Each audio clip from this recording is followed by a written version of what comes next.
but I've decided on Monday to not show you a video.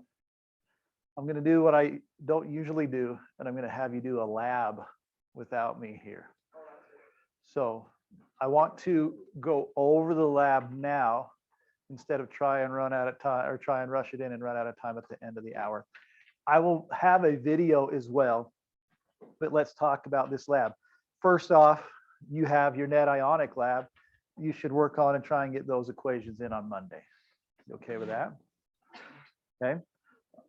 Then let's talk about this potassium iodide lab.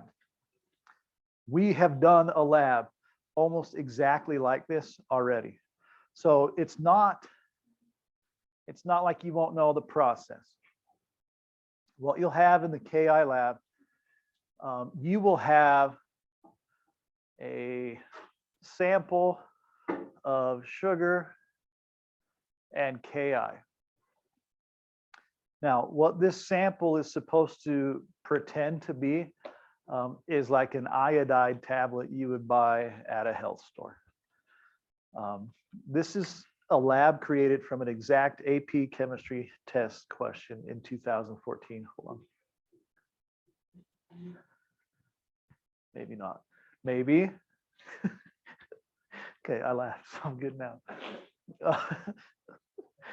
Okay, anyway. In this sample, we want to determine the percentage of I minus. Will you talk to your neighbors and say, how on earth, math-wise, could I figure out the percentage of I minus in this sugar and potassium iodide sample?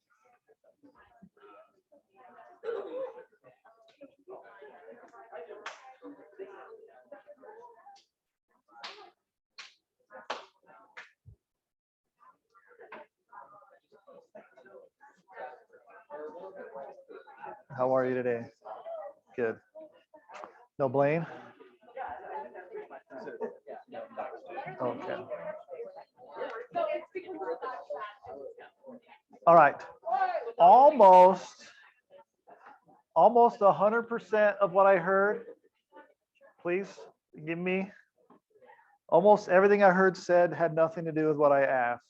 That's my passive aggressive laugh.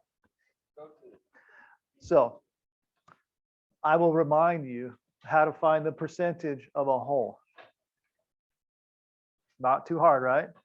Math-wise, we need to find two numbers. Anyone want to tell me one of them? Not yet. The mass of I minus. Awesome job. What do we call I minus in the real world? Iodide, right? You probably said that. It's hard to tell the difference. Iodide. Let's just review this real fast. Iodine, iodide are different. The main difference, iodide is the ion. Iodine is I2, like diatomic. So how many have been to the doctor and they wash you with iodine before they're going to do something? Okay, it's a lie. They're not washing you with iodine. What are they washing you with? Iodide. Okay, that's the substance. Okay, so we need the mass of the iodide. Tremendous job there. And we need to divide that by, tell your partner real fast, 10 seconds, ready to go. You divide it by the what?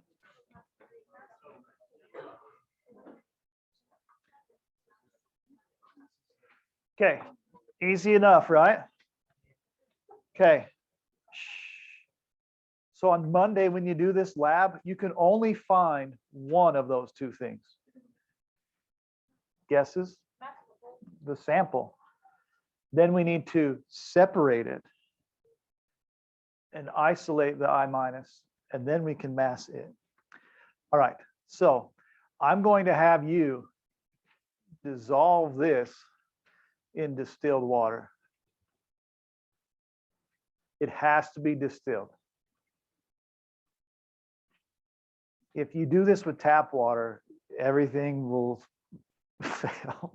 Like it has to be tap water. Okay, tell your partner right now it has to be what? Distilled water, which I will put out. You'll have it there. Distilled water. Okay, now, please think about your rules for solubility and tell your partner, not me, after I put that in there, what species are going to be present in this distilled water? Tell them.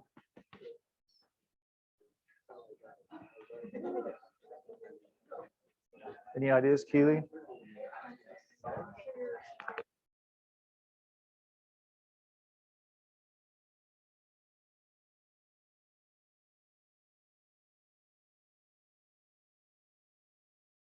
Right, not the hardest thing ever, right? K and I and sugar. Everyone agree? So in here we're gonna have K plus, we're gonna have I minus, and we're gonna have sugar.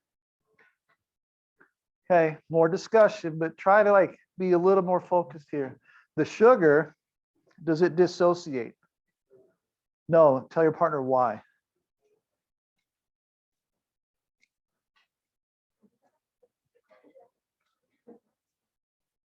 Okay, I will assume, because you said it's a molecular substance that doesn't dissociate. It dissolves. This is really, really splitting hairs here. Sugar dissolves, but does not dissociate, which is fine. What do I want all by itself?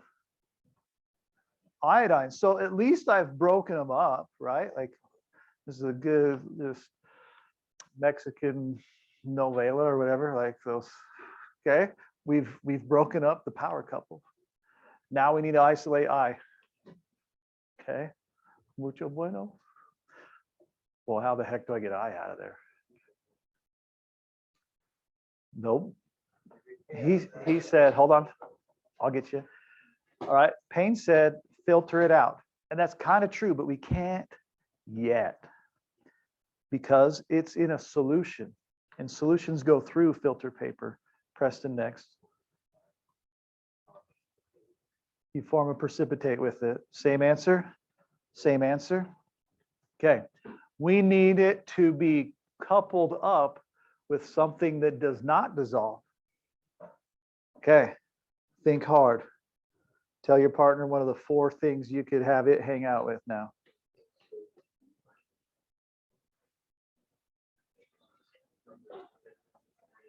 Is it 4 or 3? 3? Okay, it's probably 3. So it might be 3. All right, so here we go. These 2 rows. These 2 rows. One person from these 2 rows, give me one of them. Silver. All right, one person from these 2 rows, give me the other one. Lead. And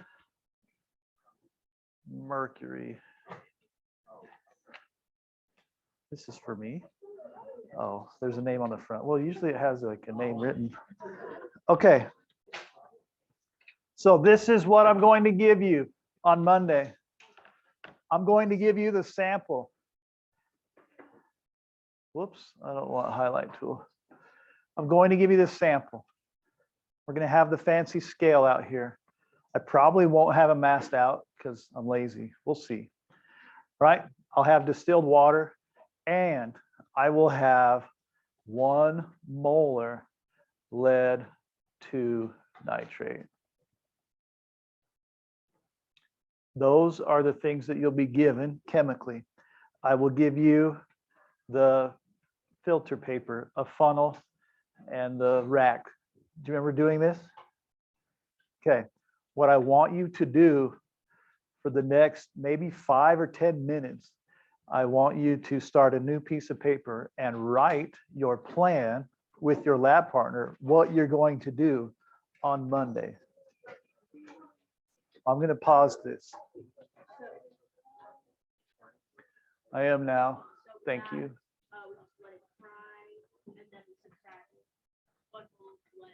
Will you try this problem super fast? All I want is the net ionic equation.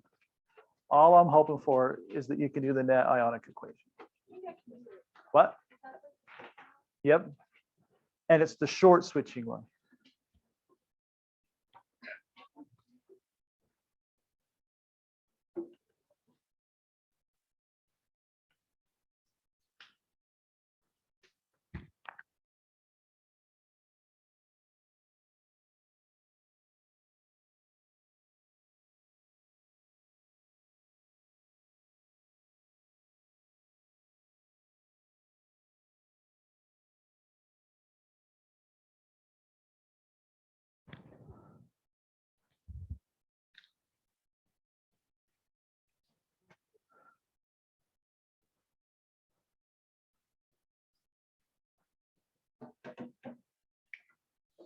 Anybody done and can flex on all your friends?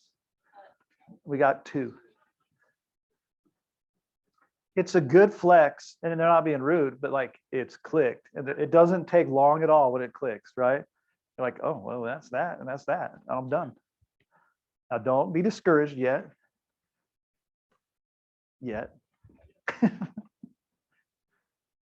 I'm happy to say my first hour advanced thanks to none of them and all of you.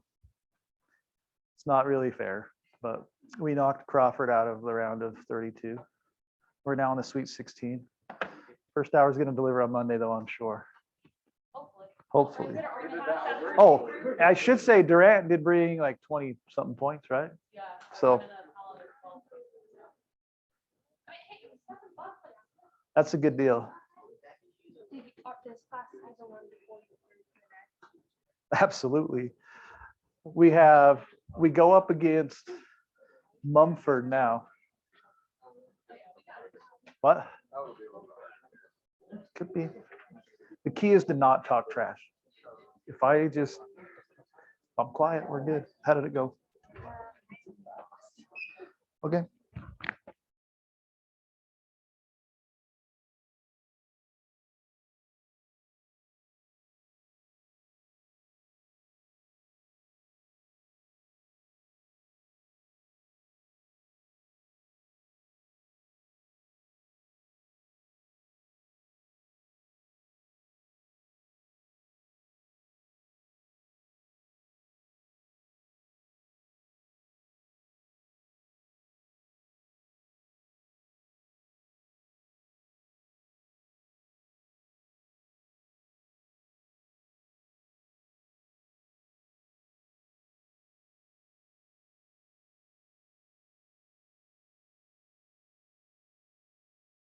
All right, let's do it.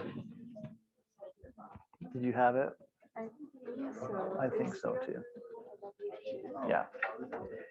Okay, no, you don't have to do the second or third.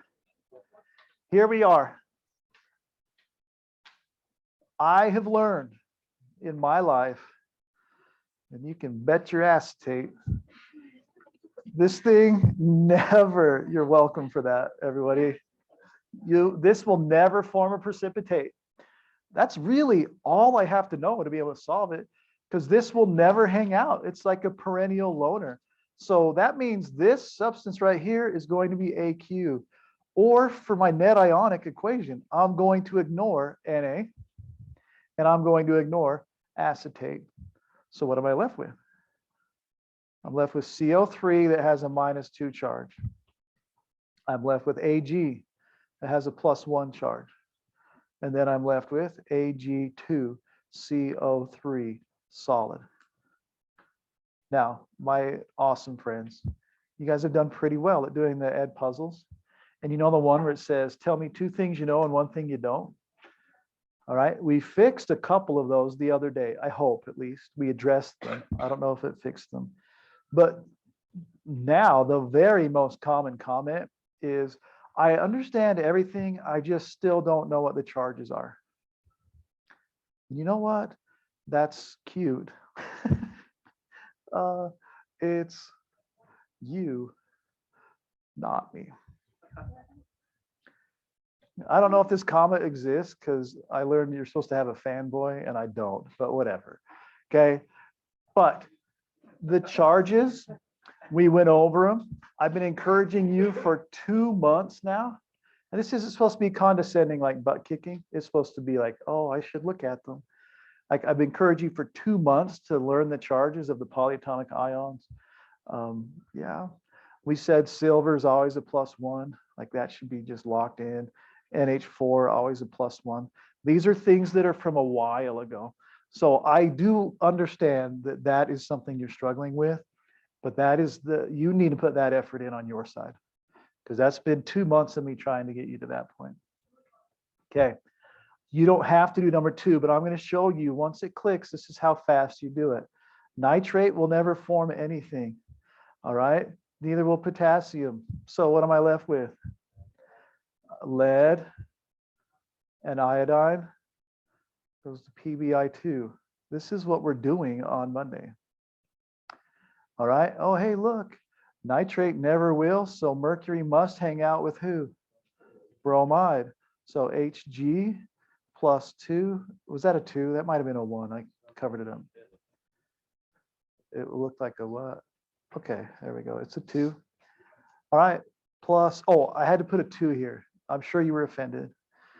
Then bromide, and goes to HgBr2. And then there's a 2 here. It will go fast. If all else fails, please memorize that acetate never pairs up with anything, and neither does nitrate. That will get you most of the test questions right, just those 2 things. Nitride, that's a different beast. Nitrite, they are different beasts. So, but we're memorizing 8. We are memorizing that one. And I don't remember ever in all my 25 years of doing chemistry, doing a precipitate reaction with a nitrite. Yeah, I don't. Okay, moving on. Okay, we're moving on to what we call acids and bases, which seems, like I said, like, what? This is not what we've been doing, but it will come back. By the end of chapter 4, we should have a very large foundation of understanding chemical reactions. Now, there was one word in there that might be important. That too, should. Maybe not all of you will have 100%, but we really should have a good idea of how things react and be able to write out the reactions. This used to be a very large part of the AP test. Now it's just a sort of large part. Okay, now, by the way, we have chapter 16 and chapter 17 about acids and bases later. So this is the like barely scratch and sniff version of acids and bases. Okay, we're not going in depth here, but you should know acids are substances that increase the amount of H+ when put into a solution. All right, I was looking away from the screen. I did pretty good on that. All right, they're called proton donors. Now, you will see that they increase the amount of H+. H+ means a hydrogen atom that has lost what? Tell your partner, not me. An electron. So let's draw this out. I have hydrogen. Okay, I don't know why I put a period or that. H. It has 1 proton, and then, just so it's easier to erase, it has 1 electron coming around. Right? That is a hydrogen atom. Are we good with that? But if H+ comes along, it's a hydrogen atom that has lost its electron. So what is it really? It's just a proton. It's just a proton. Now, watch this. If I have something like HCl, H had 1 electron. Chlorine is super electron negative, so chlorine takes this electron from hydrogen, which leaves hydrogen as a what sign? But it leaves it as H+. And we have Cl-. Then here's my question. Does HCl dissolve or dissociate, I should say, dissociate in solution? Yeah. Remember how bright the HCl bulb was? For sure. So in reality, when I put HCl in a solution, Cl has taken H's electron and left it as just a proton. And now in my beaker, I have H plus floating around and I have Cl minus floating around. And we don't really care much about Cl minus, but if we increase the amount of H plus in a solution, we call it an acid. You okay with that? Okay. That's why for now, all acids have an H at the beginning.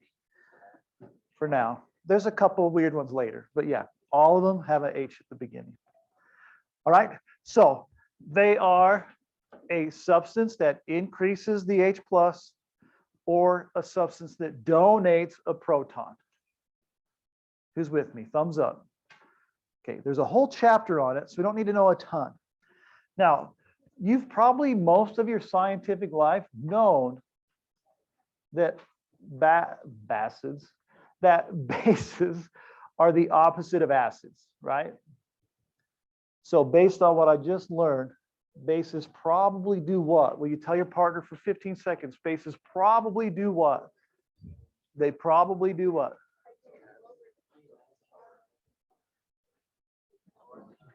Any ideas, my quiet friends? Okay. They remove it. Okay. Is everyone okay if my lab partners around here all said it probably removes H plus? Are we okay with that? Okay. Now, I'm going to modify that a tiny bit because remove sounds kind of weird, but it's going to lower the concentration of it. So here's what happens with the base. So I already forgot. Aisley, was it you that said that acids have an H? It was, right? So do we know what bases almost always have? An OH. So like a common one is like potassium hydroxide. When it is put into a solution, into water, it forms a solution because these dissociate into K plus and OH minus. Now, if this is all in water, OH minus is going to go along and try and find any free H plus to form more water. And in water, 1 times 10 to the -7 moles, whoops, motel, I don't know what I'm doing right there, moles per 1 liter are H plus atoms. There are H plus atoms in there. So if I put an OH in there, the OH minus finds an H plus and then turns that into a water molecule. So the OH minus has now removed the H plus by sticking it to water. And like, what do you mean removed? It's still in there.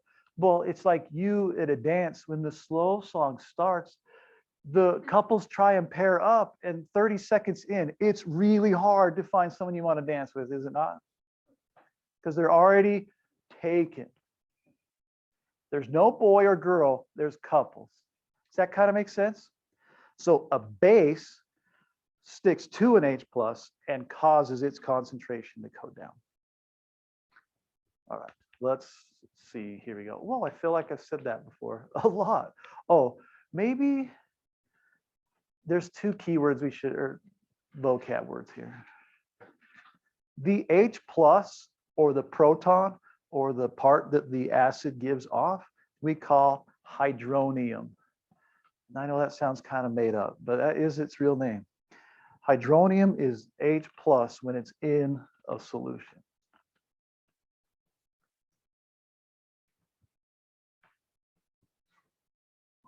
Now, I'm really hopeful that at least half of you know the name of OH minus.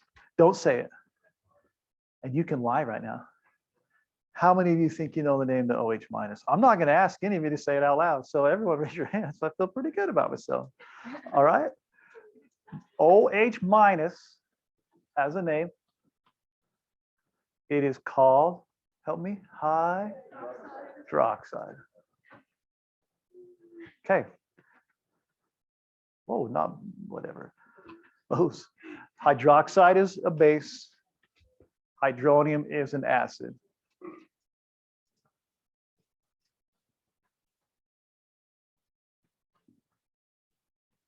All right. Do not look at your notes right now. The group in the middle, you're in trouble. Everyone here and over there, and you two talk to each other. Okay, without looking at your notes, one of you tell everything you just learned about an acid and everything you just learned at a base. Ready, set, go.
Okay, I had to just go talk to my friend Mr. Burt for a second. My mic was not on, right? Good, because I was, boo. Mr. Burt is mad at me because he gave me an orange to make my water taste better. Isn't he cute? It's Mountain Dew. And he says that's against everything that is sacred in this world, to put pop in your hydro flask. Who votes that I'm fine? Who votes that I'm a psychopath? Okay. Okay, C, all the above. Look, I am trying to be environmentally conscious. We are in a huge plastic shortage right now. If you've been to Maverick, you can't even get the big cups. It's just the like baby ones that hold 32 ounces. Or you bring your hydro flask and it's still cheaper. Okay, moving on. Do we feel validated and understand what we need to know? Okay, here we go. Sorry, time out. You don't have to participate. You don't either. Middle people, explain why hydronium and a proton are the same thing. Or the person that didn't talk, explain why hydronium and a proton are the same thing. We'll just listen and chill. Okay, sides.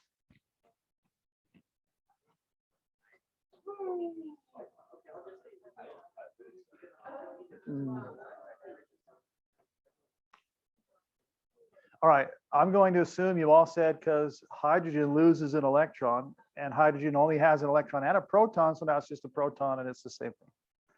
Fair enough? Okay. What? Perfect. Okay. All right. My friends, this has been on something like maybe in the second chapter. These are the only ones that are considered strong acids are right here. Now stop before you write them down. Let me explain something. Two things. If it's not strong, we're going to say it's weak. So there are 7 strong acids. That was hard. 7 strong acids and like 1,000,000 weak ones. Okay. Second, I need you to know what strong means, which sounds so backwards. I understand that. Strong means they fall apart. Just wait for it, easily. And the reason it's defined this way is because we're saying they are strong electrolytes. So yeah, the stronger the electrolyte, the better they conduct electricity because they're falling apart easiest. So if you remember, the definition is really defining their electrolytic properties, then they're not as confusing. So strong means they completely dissociate. So a strong acid, remember I had you do this. Whoops, that's not what I want.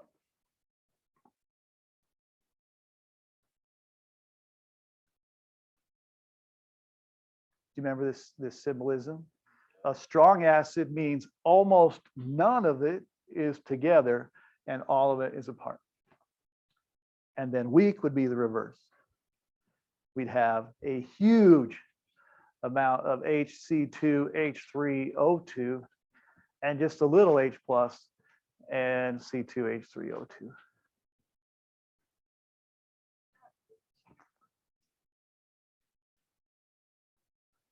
You're just going to accept that? Why is it acetate? The answer is because chemistry sucks. It makes absolutely no sense that acetate is a weak acid because we know it's a strong electrolyte. Don't ask me. I had this, Tiffany inspired me to put a meme on the board the other day and I forgot to even like show it to you. Still going. Yeah, we did pass. We can take it down. Don't worry. We don't have anything else. Where the freak did I put it? When did the pass? What? I did not pass it. I definitely passed it. I swear it was on one of these blue ones. Only seeing one blue one. Son of a gun. Okay, I'll describe.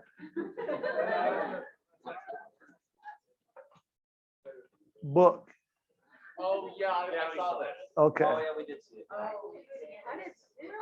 Book. It was not on the blue one.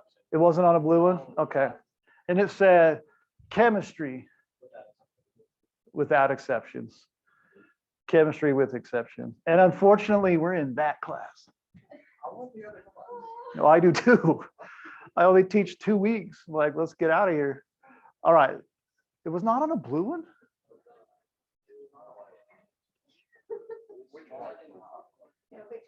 It was like in the top right.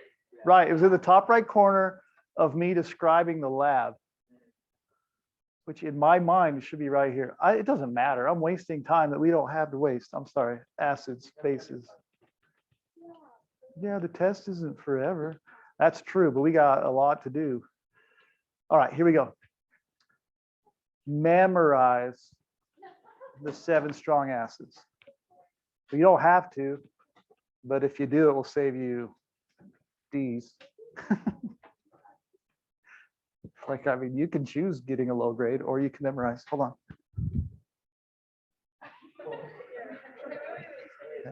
No, that's too late. Too late. Are these yours, Tiffany, or are these ours? Cool. I've never seen them before. Beautiful human. They've just been in there. Very cool. Well, it's fine. I thought you brought them. I was impressed you own your own moles. All right, my friends. Here we go. I'm not moving on. I just changed the color. Okay, look right here. HCl, Br, and I have something in common. Okay, they have a lot in common. They're halides. Who said that? Ryan, good job. They're in family 7. Now, you're like, oh, that's cool. Well, all family 7s are. Nope. HF is weak. All right. But when in doubt and you don't have it memorized, if it's a family 7 one, just guess. Okay. Nitric, sulfuric, chloric, perchloric. So pretty much if it has chlorine in it, it's a pretty good guess it's going to be a strong acid. You okay with that? When in doubt and you were too lazy to memorize them, if it has chlorine, take a guess that it's strong.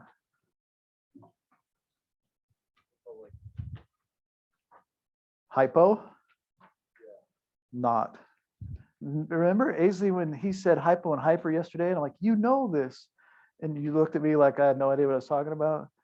I was talking about the acids, the okay. It's okay. All right. One more time down here. All the rest are weak. It's the weirdest looking weak I've ever seen in my life.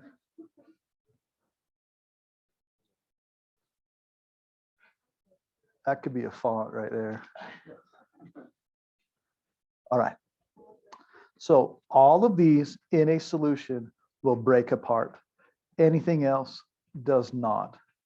They'll use the word appreciably. Have you ever heard that term? Appreciably means, okay, some will, but not enough to matter. So the sentence will say something like, hydrochloric acid dissociates completely and acetic acid does not dissociate appreciably. It just means not that much. Okay. Like, I appreciate the effort, but it's not done. Yeah, kind of like a lot of your tests. Got them. Okay, here we go. Yep, if that red dot's right there, it's okay. Okay, substances that increase the concentration of OH minus when dissolved in water are called bases. We already said that. They're proton acceptors. Don't write this. We already went over it. But bases make the OH go up or the H plus go down. And they accept protons, which makes sense. OH minus, it would love to have an H plus to hang out with to form water. Life's dandy. Okay, next, I'm just going to the strong bases. They're kind of weird here, but here are the strong bases. The strong bases are the soluble salts of hydroxide ion, and they are up here. LiOH, NaOH, KOH, RbOH, CS, that's a SOH, and then calcium, strontium, and barium hydroxide. This is really confusing. So they're the bases from family 1. Okay, so lithium hydroxide, you with me? Sodium hydroxide, you see a pattern?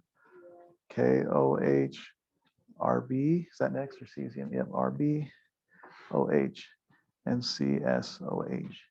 We don't talk about francium hydroxide because francium is a radioactive, extremely explosive material. You would never have a base out of it. And really, you wouldn't have cesium either, but that's okay. So it's the bases that are paired with family 1, and then it's the heavy family 2, meaning the lower ones. So calcium hydroxide, strontium hydroxide, and barium hydroxide.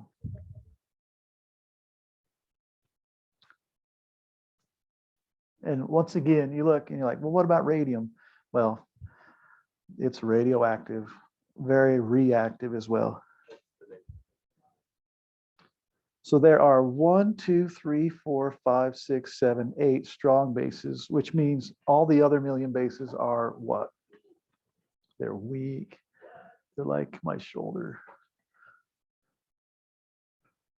I won't see you for a week, right? Okay, have fun. That's the funnest trip I ever went with on the school. That sentence made no sense, but it's okay. I'm going to pause this and tell you the most awkward thing I ever did. And then we Okay, it wasn't really that ground shaking, but it was funny. Okay, I'm moving on. All right, here we go. This looks like complicated stuff.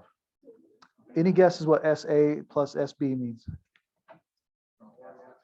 All right, strong acid plus strong base always makes the same two products, a salt and water.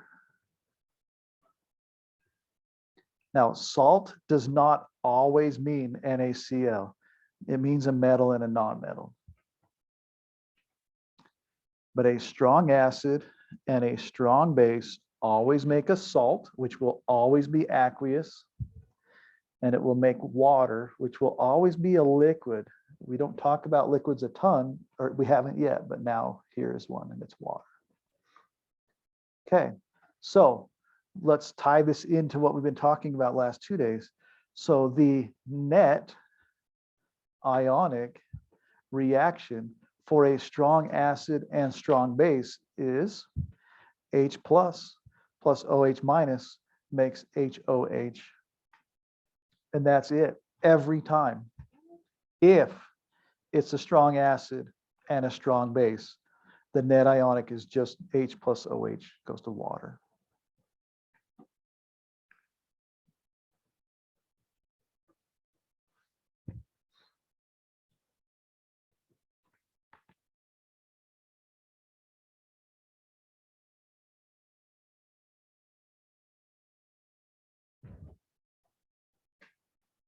Okay, are we okay with that?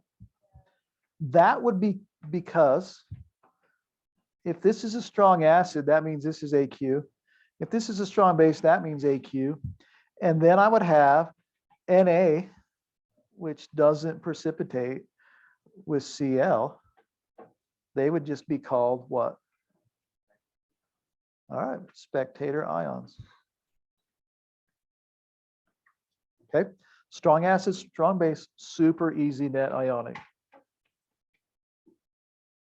Now, I should say something. Strong is not just saying the acid is dangerous. It's saying whether it dissociates, okay? The most dangerous acid, common acid at least, is hydrofluoric acid. It is a weak acid, but it is extremely reactive, okay? So be careful. We're just talking about things dissociating in water. That's not a technical reaction like we really think about. But HF, I have some toilet bowl cleaner in my house that's HF. And it has like on the label 10 times, do not spray on glass because it reacts with glass. Like there's not a lot of things that react with glass, but this will. If you have any like glassware at your house that's been etched with like your name on it, like every homemaking mom ever has, that was done with hydrofluoric acid on Tuesday night. Okay, it just is. I don't know either. Okay, moving on. All right. In an acid-base reaction, the acid donates a proton to the base. It's really very simple in the long run. The H plus moves to the other thing, and it must kick out the positive.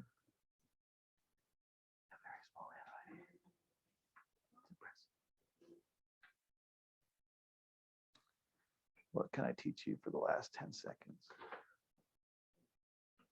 Don't do drugs. Okay. How about this? Don't ever mix any cleaners in your bathroom. Use one. If you're going to use the second one, wash it off. There you go.